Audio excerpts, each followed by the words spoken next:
உலகெங்கும் வாழும் அன்பான தமிழுள்ளங்களுக்கு அநேக கோடி வணக்கங்கள். நல்ல நேரம் நிகழ்ச்சியூடாக நல்லதே நினைப்போம், நல்லதே நடக்கும், நலமாயிருப்போம். இன்றைய தினம் 15ஆம் திகதி 10ஆம் மாதம் 2025 புதன்கிழமை, விசுவாவசு வருடம் புரட்டாதி மாதம் 29ஆம் நாள், நவமி திதி, பூச நட்சத்திரம், சித்த யோகம், கரிநாள். இன்றைய தினம் ராகு காலம் 12 மணி முதல் 1:30 மணி வரை. இன்றைய தினம் யமகண்டம் 7:30 மணி முதல் 9 மணி வரை. இன்றைய தினம் நல்ல நேரம் 4:30 மணி முதல் 6 மணி வரை. இன்றைய தினம் குளிகன் நேரம் 10:30 மணி முதல் 12 மணி வரை. இன்றைய தினம் சூளம் வடக்கு, பரிகாரம் பால். மூலம் பூராடம் நட்சத்திரக்காரர்களுக்கு சந்திராஷ்டம தினம். இன்று தேய்பிறை, விசுவாவசு வருடம் புரட்டாதி மாதம் 29ஆம் நாள். என்ன நேர்களே, வாருங்கள் இனி இன்றைய தினத்திற்கான ராசி பலன்களை பார்க்கலாம். மேஷம் மேன்மை, ரிஷபம் வெற்றி, மிதுனம் சுகம், கடகம் போட்டி, சிம்மம் சுபம், கன்னி தனம், துலாம் வரவு, விருச்சிகம் முயற்சி, தனுசு உயர்வு, மகரம் கவலை, கும்பம் லாபம், மீனம் ஜெயம். ஆன்மீக தகவல் பகுதியில் தொடர்ந்து உங்களை சந்தித்து வருவதில் மட்டற்ற மகிழ்ச்சி அடைகின்றேன். ஒவ்வொரு நாளும் ஒவ்வொரு புதிய அற்புதமான ஆன்மீக தகவல்களை உங்களோட பகிர்ந்து கொண்டு இருக்கிறோம். அந்த வகையில் இன்றைய தினமும் சில நல்ல விஷயங்களை உங்களோட பகிர்ந்து கொள்ளலாம் என்று காத்திருக்கிறேன். எங்களுடைய நிகழ்ச்சிக்கு நீங்கள் தரக்கூடிய ஆதரவு என்னை மகிழ்ச்சி அடைய செய்கின்றது. நிகழ்ச்சி சம்பந்தமாக கேள்விகள் இருப்பின் சக்தி டிவி நல்ல நேரம் நிகழ்ச்சி தயாரிப்பாளர் என்று எழுதி கீழ்கண்ட முகவரிக்கு என் கடிதம் மூலம் என்னுடன் தொடர்பு கொண்டால் உங்களுடைய சந்தேகங்களை தீர்த்து வைக்க நான் தயாராக உள்ளேன். சரி, நேற்று நாங்கள் பைரவருக்கு அபிஷேகம் பண்ணுறதை பற்றி பார்த்து கொண்டு இருந்தோம். அதனுடைய தொடர்ச்சி. துலா ராசிக்காரர்கள் வெள்ளிக்கிழமை திருநீற்றினால் அபிஷேகம் செய்யுங்கள், அது ரொம்ப விசேஷம். விருச்சிக ராசிக்காரர்கள் செவ்வாய்க்கிழமை எலும்பிச்சம்பழம் சாறு, தேசிக்கா, பைரவருக்கு உகந்த அற்புதமான அபிஷேகம். துலா ராசி, அதாவது நீங்கள் விருச்சிக ராசியாக இருந்தால் கண்டிப்பாக உங்களுடைய வாழ்க்கையில் ஒரு முறை பைரவருக்கு எலும்பிச்சம்பழத்தினால் அபிஷேகம் செய்யுங்கள், நீங்கள் நினைத்தது நடக்கும். நீங்கள் தனுசு ராசிக்காரர்களாக இருந்தால் வியாழக்கிழமை சந்தன அபிஷேகம், எல்லா தெய்வத்துக்கும் சந்தன அபிஷேகம் செய்யலாம். நீங்கள் தனுசு ராசிக்காரர்களாக இருந்தால் கண்டிப்பாக ஒரு வியாழக்கிழமை சந்தனத்தினால் பைரவருக்கு அபிஷேகம் செய்யுங்கள். நீங்கள் மகர ராசிக்காரர்களாக இருந்தால் சனிக்கிழமை, ஒவ்வொரு ராசிக்கும் ஒவ்வொரு கிழமை சொல்கிறேன். மகர ராசிக்காரர்கள் சனிக்கிழமை நல்லெண்ணெயினால் அபிஷேகம் செய்யுங்கள். நல்லெண்ணெய் அபிஷேகம் பைரவரை குளிர்விக்கக்கூடியது நல்லெண்ணெய் அபிஷேகம்.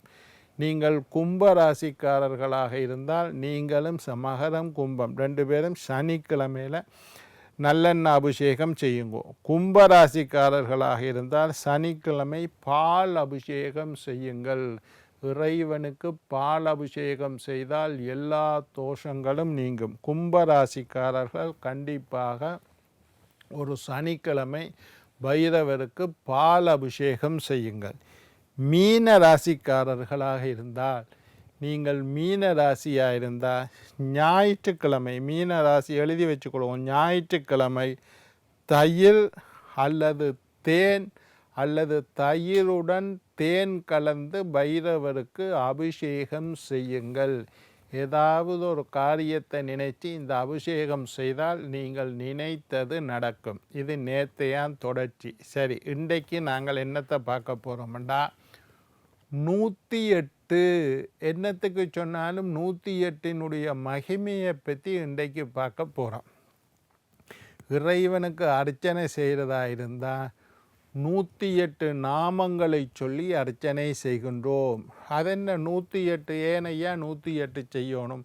108 நாமங்களினால் அர்ச்சனை செய்கின்றோம். சரி, சங்காபிஷேகம் செய்கிறதா இருந்தால் 108 சங்கை வைத்து அபிஷேகம் செய்கின்றோம். அதுக்கும் 108 தான் வைக்கணும். நாங்கள் ஒரு பெரிய ருத்ராட்ச மாலை ஒன்று போடுறதா இருந்தால் 108 மணிகளுடைய மாலை. இப்போ நான் போட்டிருக்கேன் 54. 54ண்டா என்ன? 108ல் பாதி 54. 108 தான் முறை. 108 மணிகளுடைய 108 ருத்ராட்சமுடைய மாலைகளை போடணும். அல்லது 108 துளசி விதை உள்ள மாலையை போடணும். 108 ஸ்படிக மாலை. 108ல் பாதி 54. அது பெருசாக இருக்கும்ன்றதுனால 54. 54 என்ன? 108 பாதி 54. இப்போ எல்லாத்துக்கும் 108 108ன்னு சொல்லுகின்றோமே. இறைவனுடைய மந்திரத்தை ஜபிக்கிறது சிவாய நம 108 தடம் சிவாய நமன்னு சொல்லுங்கோ. அப்போ 108 108ன்னு சொல்லுகின்றோமே, அது என்ன கணக்கு? 108. அது ஏன் 108க்கு மகிமை என்ன? ஏன் 108ல் மந்திரம் சொல்லணும்? முருகான்னு சொல்கிறோம், 108 தரம் சொல்லு. ஸ்ரீராம ஜெயம் சொல்கிறது 108 தரம் சொல்லு. சிவாய நம 108 தரம் சொல்லணும். ஓம் நமோ நாராயணாய 108 தரம் சொல்லணும். அது எல்லாத்துக்கும் 108 சொல்லுறமே. இந்த 108 என்று சொல்லுறதுக்கு காரணம் என்ன? இது என்ன கணக்கு 108? அதை பற்றி தான் இன்றைக்கு பார்க்க போகிறோம். முதலாவது, தமிழில் இருக்கிற வருஷங்கள் 60. தமிழில் இப்போ என்ன இப்போ விசுவாவசு வருஷம். இப்போ இருக்கிற தமிழ் வருஷத்துக்கு பேர் விசுவாவசு வருடம். இதுக்கு முதல் இருந்த வருஷத்துக்கு பேர் குரோதி வருடம். இப்படி ஒவ்வொரு வருஷத்துக்கும் ஒவ்வொரு பேர் இருக்குது. தமிழில் 60 வருஷங்கள் திரும்பி 60 வருஷம்.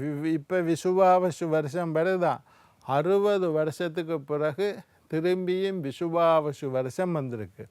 60 வருஷத்துக்கு பிறகு தான் இந்த விசுவாவசு வருஷம் இப்போ வந்திருக்குது. திரும்பி 60 வருஷங்கள் தமிழில் இருக்குது. ஒவ்வொரு வருஷத்துக்கும் ஒவ்வொரு பேர். 60 வருஷம் முடிஞ்சோன்னே திரும்பி முதல்ல இருந்த பிளவ வருஷம், விசுவாவசு வருடம், குரோதி வருஷம், நல வருஷம் என்று திரும்பி வந்து கொண்டு இருக்கும் 60 வருஷங்கள். அப்போ வருஷங்கள் 60. ஒரு 60 வருஷம் வந்தால் தான் 60ஆம் கல்யாணம், சஷ்டியப்த பூர்த்தி என்று செய்வார்கள். அது என்ன சஷ்டியப்த பூர்த்தி? 60 வருஷம் அவர் ஒரு வருஷத்தில் பிறந்திருப்பார். அந்த வருஷம் திரும்பி 60 வருஷத்தில் வந்ததுண்டா அவருக்கு சஷ்டியப்த பூர்த்தி. அந்த வருஷம், அந்த மாதம், அந்த நட்சத்திரம் எல்லாம் வார நாளில் சஷ்டியப்த பூர்த்தி செய்கிறது. 60 வருஷம். சரி, நவ கிரகங்கள் உங்களுக்கு தெரியும். 9 கிரகங்கள் இருக்குது. சூரியன், சந்திரன், செவ்வாய், புதன், குரு, சுக்கிரன், சனீஸ்வரன், ராகு, கேது என்று சொல்லி 9 கிரகங்கள் இருக்குது. அப்போ 60 வருஷம் 9 கிரகங்கள் நவ கிரகங்கள். அப்போ 69. 27 நட்சத்திரங்கள் இருக்குது. அஸ்வினி, பரணி, கார்த்திகை, ரோகிணி, மிருகசீரிடம் என்று தொடங்கி அவிட்டம், சதயம், பூரட்டாதி, உத்திரட்டாதி, ரேவதி என்று முடியும். 27 நட்சத்திரங்கள் இருக்குது. அப்போ 60 வருஷம் 9 கிரகங்கள் 27 நட்சத்திரங்கள். மாதங்கள் 12 இருக்குது. சித்திரை, வைகாசி, ஆனி, ஆடி, ஆவணி, புரட்டாதி, ஐப்பசி, கார்த்திகை, மார்கழி, தை, மாசி, பங்குனி. 12 மாதங்கள் இருக்குது. இது எல்லாத்தையும் கூட்டினா 108 வருது. 60 வருஷங்கள். 60ஓட 9 கூட்டினா 69. 69ஓட 27 நட்சத்திரங்கள், 12 மாதங்கள், 60 தமிழ் வருடங்கள், 60, 9 நவக்கிரகங்கள், 27 நட்சத்திரங்கள், தமிழ் மாதங்கள், இது எல்லாத்தையும் கூட்டினா 12. இந்த 12 மாதத்தையும் 27 நட்சத்திரத்தையும் 9 கிரகங்களையும் 60 வருஷத்தையும் கூட்டி எழுதி வச்சுட்டு கூட்டி பாருங்க, 108 வருது. அதனால தான் அந்த 108க்கு மகிமை. ஏதாவது ஒரு விஷயம் செய்கிறதா இருந்தால், சிவனுடைய மந்திரம் சொல்கிறதா இருந்தால் 108 தரம் சொல்லணும். 108 மந்திரம் சொல்லணும். 108 தரம் மந்திரம் சொல்ல வேண்டும் என்று சொல்கிறது. இப்போ சகஸ்ரநாமம் 1008, 108. இந்த 108இன் மகிமை இதுதான். இதனால தான் நாங்கள் 108 என்று நாங்கள் சொல்லி கொண்டிருக்கிறோம். மந்திரம் சொல்கிறது, மாலை போடுறது, சங்காபிஷேகம் செய்கிறது, அர்ச்சனை பண்ணுறது. 108னுடைய மகிமை இதுதான். என்ன நேர்களே, நாளை மற்றொரு நிகழ்ச்சியில் உங்களை சந்திக்கும் வரை உங்களிடம் விடைபெறுவது உங்கள் ஜோதிட சித்தர் டாக்டர் ராஜராஜ குருக்கள்.